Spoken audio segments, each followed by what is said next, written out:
This was built in 1918, as you can tell. It's an old, very solid historic building.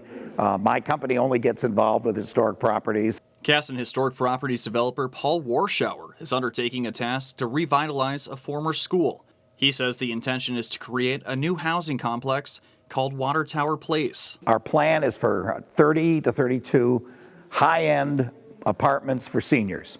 KHP purchased the building for $150,000, but the final price tag with renovations is expected to be somewhere in the millions, according to Warschauer. He says unlike some projects, with this one, he isn't having the typical expense headaches associated with a historic building. Every building in the United States that was built sometime between 19 or 18 something, you're always looking for asbestos. Now this was 1918, so it was earlier than when they started using asbestos. But we do have the study. Some of the pipes in the basement had it. We'll cover them. We'll do what we have to. It's called remediation.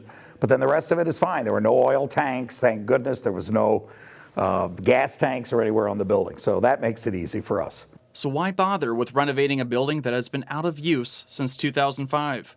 Warschauer says it's because it preserves a familiar piece of community history. Communities like to save parts of their history if it's possible. Some buildings you cannot save. They're too far gone, or somebody's let it go to the degree that it's no longer cost effective to restore it. And third, I think the public likes to live in these old properties. They feel a kind of a sense of connection to the past. However, sometimes the answer is a bit more simple. It feels good to save an old building.